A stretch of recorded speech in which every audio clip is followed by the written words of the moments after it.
Good afternoon, apes. Thank you guys so much again for joining us here today on the Daily Peel live stream. You already know what it is. We are coming at you guys live from the Daily Peel Global headquarters. We're talking all things markets, all things that we can make money on, really. I mean, whatever that may be. And specifically today, we're starting off on a relatively somber note. Not necessarily just because markets are having a bit of an off day as earnings start to roll off, but because this man right here, the man, the myth, the legend himself, Mr. Bill Belichick, he's the coach of the New England Patriots. Longtime readers know that I'm a Boston guy, big Patriots fan. Very sad to see Mr. Bill leave. Meant to link to it in the Peel as well, because for those that don't know, Bill Belichick, he is widely regarded as the greatest coach in the history of the NFL. He retired / got fired this week. The Patriots organization are parting ways with him. But it wasn't just Bill as well. The greatest college football coach of all time, Nick Saban of Alabama, as well as Pete Carroll, some nothing coach out of Seattle, all retired as well. Pete Carroll's a good coach too, but he's absolutely nothing compared to Mr. Bill Belichick. So we just had to bring this up first and foremost in our live stream because we forgot to link to it in the actual edition, and you'll see that when we get down to the Banana Bit section today. But shout out to Mr. Belichick and all the Patriots fans out there. Definitely let me know how much you love or you hate him as we go throughout this, and we can dive right into the Peel here today. All right, now that I'm done crying about losing the greatest coach in NFL history, we can dive into Daily Peel number 625 here. Still can't believe it's been 625 editions, but we got some good stuff going on here today. You guys already know we got the inflation report yesterday. We'll be starting off talking about that, and then, of course, some major movements in markets going forward. Then ChatGPT is doing some interesting stuff over there that we can't really figure out exactly what's going on or why they might be doing it at this point, but we're definitely going to talk about it and do our favorite thing, which is, of course, to speculate wildly. Let's go ahead and take a look at how assets moved yesterday. Certainly not as beautiful as the day prior when we were all green. We had some down performance from the S&P as well as from Bitcoin yesterday, which is pretty ironic given that the Bitcoin ETFs just launched. We're actually writing about that right now. We'll be talking about that a good bit on Monday, so definitely stay tuned on that front. But WSO Alpha still had a relatively solid day. Managed to outperform our benchmark being the NASDAQ for the day, which was pretty much flat. Outperformed all the major indices. And then, as you guys can see, we're not outperforming anything besides the Dow on the year, neck and neck with our benchmark being the NASDAQ. But shout out to the apes over there. They are absolute room temperature IQs. I cannot stress that enough. But somehow they managed to get the jobs done. I guess if you put a monkey in front of a typewriter, they're going to press the right buttons eventually. And it seems like that's what the team over there is doing. All right, but if we go ahead and take a look, guys, definitely remember to go ahead and check out WSO Alpha. The portfolio is live. Our first equity research report is going to be published over this weekend. So definitely go ahead and check things out there. You can sign up at this link right there. And then, of course, today did feel like Christmas morning once again with all the earnings reports that were coming in. Before we dive into the banana bits, let's go ahead and take a look at how that's going so far. Guys, if you go to this website, Zacks Earnings Calendar, they do a really good job of just kind of summarizing the very basic information about earnings, kind of point you in the right direction on that front. I like to order it by market cap to see the most important ones up top. But if you go ahead and scroll through, another cool thing to do is see the most dramatic price changes after the reports. We will definitely be talking about quite a lot of these on Monday, as I'm sure you guys can already imagine. But as you can see, it's been a fairly pathetic day for companies like Delta Airlines, United Health, and Wells Fargo. We got a bit of a split going on. We'll definitely be diving into bank earnings. Let's go ahead and get back over to the banana bit. See, there's only 3 in here today, and that's why I have Mr. Belichick behind me. Shout out in homage or whatever the hell that word is to all those coaches that retired. But essentially what we're seeing is a big gas merger between 2 of the giant gas titans here in the United States. They're making an absolute behemoth within the industry. So confirming that 2024 is already off to a hot start in terms of M&A. But of course, we also saw the spot Bitcoin ETFs launch yesterday. That was the real story of the day. And like I said, we are certainly going to be talking about that quite a bit on Monday. So I hope all you crypto bulls are ready, because we're definitely going to be trying to shit on you. And then, of course, finally, I don't know if you guys saw this. This happened pretty late in the day yesterday, but the US and the UK started firing back at Houthi rebels out of Yemen. It's not like there's an all-out war or any kind of huge escalation going on, but essentially some ultimatum was violated. I'm certainly not a geopolitical expert, but some interesting stuff going on over there. All right, so let's go ahead and dive into the macro monkey section as well. So, of course, yesterday was the CPI report. It was the Consumer Price Index, basically the inflation report for the United States. You guys know how this works. Essentially, the Bureau of Labor Statistics gets an average basket of goods that, the average consumer would be purchasing for any given month. They track the price changes in that overall. It was a big and scary report for the past 2 years. Basically, every time this has been released, it's kind of like the Super Bowl, to which Bill Belichick actually has been to 9 of those, by the way. But it's basically been like the Super Bowl for markets over the past couple of years because inflation has been that primary driving point along with the labor markets overall. And so after yesterday's report, we're actually able to see the average for the full year 2023 because it was the December report. So putting this in context, 2022, when inflation was that big scary monster hiding under the bed, we saw average inflation of about 8.02% throughout the year. We almost hit half of that in 2023 at 4.13%, meaning that our Lord and Savior Jerome Powell is doing a great job of kind of reducing inflation. Now, he's doing a great job. We don't know if it's actually going to end up that way. He still easily could crash land this plane, much like it seems like Alaska Airlines and Boeing are trying to do to their passengers and their pilots and everything. He certainly could still do something like that going forward, but we certainly, aren't necessarily pricing that in if you look at markets and kind of how they're weighted so far. But as we go ahead and take a look to scroll down a little bit and check out this chart, this was the real kind of big story of the day, and it's very well represented by just these two lines right here. So this blue line, this represents headline CPI. It's the whole basket weighted together, whereas this red line right here is what we call core CPI. So that's taking out food and energy prices because those are hella volatile. So despite the fact that, having food and energy is, I guess, somewhat important to living a daily life, the prices just get a little bit too rowdy. So the Federal Reserve just likes to remove them, kind of like a bouncer removing you and me from a nightclub, I'm sure. Probably going to happen tonight to a few of us watching this out there right now. And if it does, definitely let us know. But much like a bouncer removing the rowdier guests from a nightclub, the Federal Reserve and the analysts over there just remove those rowdier price swings. And so essentially what we saw was a 3.9% annual inflation rate. That's in terms of the core reading, which is what the Federal Reserve actually cares about.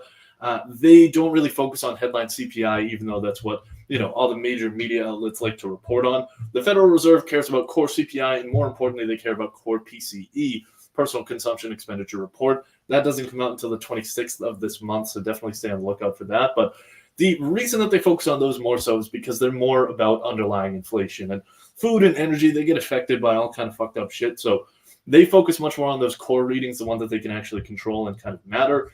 Really, the main takeaway from this report was that, there wasn't anything too concerning to be worried about. Now, we were anticipating kind of a larger jump up in inflation given the labor market report for December. We had 216,000 jobs added.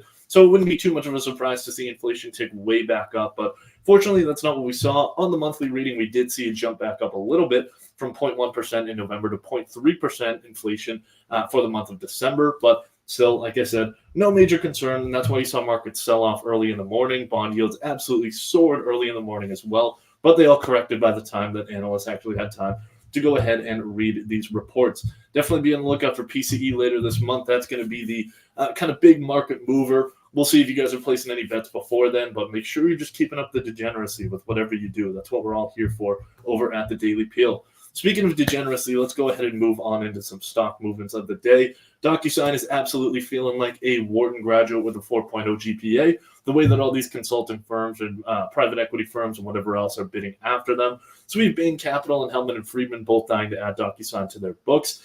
It's a bidding war. There's not too much information publicly released about price action just yet or exactly what they're going to be offering. Blackstone has already dropped out of the bidding, so it's got to be pretty hefty. But they did spend a ton of money on the world's worst Christmas video that anybody has ever seen. So maybe their funds are running a little bit dry, especially for a stock like DocuSign that has a 241 price to earnings ratio as well. So these companies got a lot to deal with. That bidding war is going to be fun to see the actual winner of. Moving on down to Netflix, the absolute kingpin of the streaming market. Nobody can touch these guys. They had a solid day yesterday as a report came out saying that 23 million users are now signed up for the ad tier, for that kind of a not paid version where you have to watch advertisements in between your shows. But for all the broke people like me that are still bumming off their parents, as I'm sure many of you are as well, it's a great option. Fortunately, I've been able to scam the system and can still write off my parents for watching Squid Game, whatever other nonsense keeps us all entertained. But it was a great day yesterday because 23 million is kind of right in line with what a lot of the newer streaming services offer. Paramount Global, Apple TV are both estimated to be right around that 20 to 25 million line. And that's just what Netflix has for their ad tier alone. They're much closer to about 250, 270 million in total subscribers. So it's always good to see that the ad tier is going well. Moving on down to Plug Power, what an absolute piece of shit this stock has been over the years. completely embarrassing. They had their price target slashed yesterday by Susquehanna, aka SIG. It was slashed from $9 to $4.50. They did cut it entirely by half, and along with that, obviously changed their rating from positive to neutral. It was definitely a tough day, and it's really because ESG, it turns out in 2024, stands for extremely shitty gains. Kind of standard for that in 2023 as well, and it's no longer kind of the hot subject of Wall Street. It seems like everybody really hates it all of a sudden, so it's definitely a good change of pace. But for this hydrogen fuel cell, another company, it was definitely not a good look. They're joining the solar stocks and getting just absolutely brutalized as of late. So definitely a bit of a controversial play if you're buying into Plug Power. But if you're going to day trade that, definitely just let us know how it goes. Keep us updated. We might even be able to shout you out in one of our daily Peel editions. All right, moving on down to Coinbase. This was the real stock of the day because everybody was anticipating those Bitcoin ETF launches and what that was going to do for Coinbase. We were all hyped up because they're going to be collecting custodial fees on the absolute ass ton of assets that's going to be entering into these Bitcoin ETFs. Now, Coinbase did have a rough day on the launch because we actually had the chance to kind of sit down for a second and start to think about, wait, what does this mean for the company in the long term? Sure, it's opening up a new revenue line in terms of custodial fees, but if investors have access to price action of Bitcoin and Ethereum eventually and all these other coins that are probably going to follow in terms of ETFs, then there's going to be much less trading on companies like Coinbase and Robinhood as well. So we saw Robinhood sell off 3.5% there too. Definitely a tough day for them. It'll be interesting to see how that plays out. I don't know when they're reporting earnings, but over the next couple of quarters, it's going to be especially interesting to see how that trading volume changes in light of those ETFs. All right, moving on down to our final story of the day. We have GPTs selling GPTs. There's few things that business owners like more than a product that sells itself, much like cocaine, weed, or of course Amsterdam's red light district as well. And now ChatGPT is doing the same thing. Before we dive into the story itself, let's go ahead and take a look at what this actually looks like. So if we go ahead, this is within ChatGPT. You do need to have the premium version and access to GPT-4 for this. But essentially what you do is you go in and there's a little thing in the upper left-hand corner. You click on that and you go into what's now called the GPT Store. So this basically is a place where people can go in and find specialized or customized GPTs. Like this one is a great example right here, All Trails. If you click into that, basically you can ask it, instead of, if you actually do decide to venture outside, maybe even go out and touch grass for the first time in probably years like it would be for me, you could use something like All Trails to find the best place to go ahead and touch that grass. But of course, there's some other shit as well. Personally, I'm still waiting for Cheat GPT so that I can cheat my way through a lot of these professional licensing tests. And definitely feel free to use a Cheat GPT version for your college exams as well. Your professors are probably still too boomer to have caught on to exactly how good this thing is at that. So we're definitely big advocates for cheating your way through college.